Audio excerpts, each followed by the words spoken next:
Let there be Leah! It's me again. This panda hat is literally the most obnoxious item of clothing created by peoplekind. Look at its nose. It sticks out a foot from my face. This basically sums up what my entire wardrobe tries so hard to be, but just never quite manages. This also sums up why people should just shop in China all the time. No, I can't get over this hat. I do wear it in public. People don't even blink an eye anymore. I have this thing where if I'm not wearing the better half of the visible spectrum, people ask me if I'm feeling down. Like, let's see. Okay. Purple. Pink. It's faded, but I had pink lipstick on. White. Black. Green and purple. Blue. Blue. Rainbow! These are knee-high. I love knee-high socks. I just love them so much. This is what I do with my life. I find it to be an important milestone in my life, being told something I've done is deeply amazing by someone with an incredible accent, so thank you, Rachael. You have helped me achieve that. But yeah, thank you.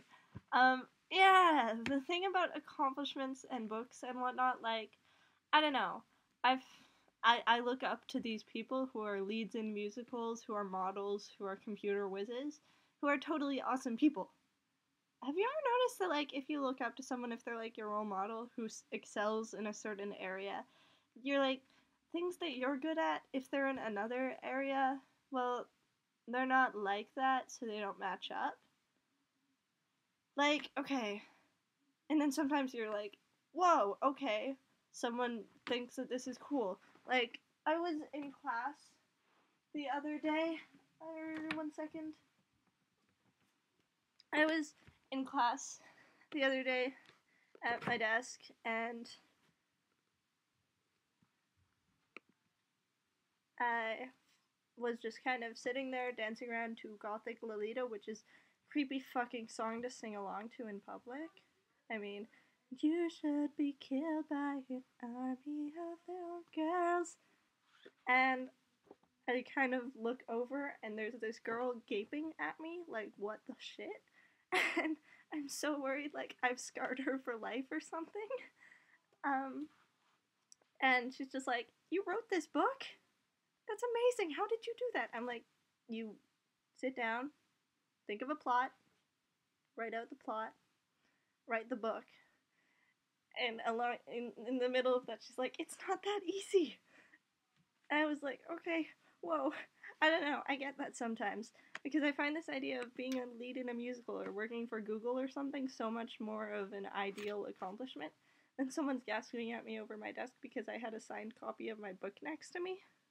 Which, you know, it doesn't match up to what I thought was so amazing over the years. Those many years of being a teenager. Anyway, so my thing about internet people, I still can't speak English. Anyway, so my thing about internet people, because people talked about that, I like bandwagons.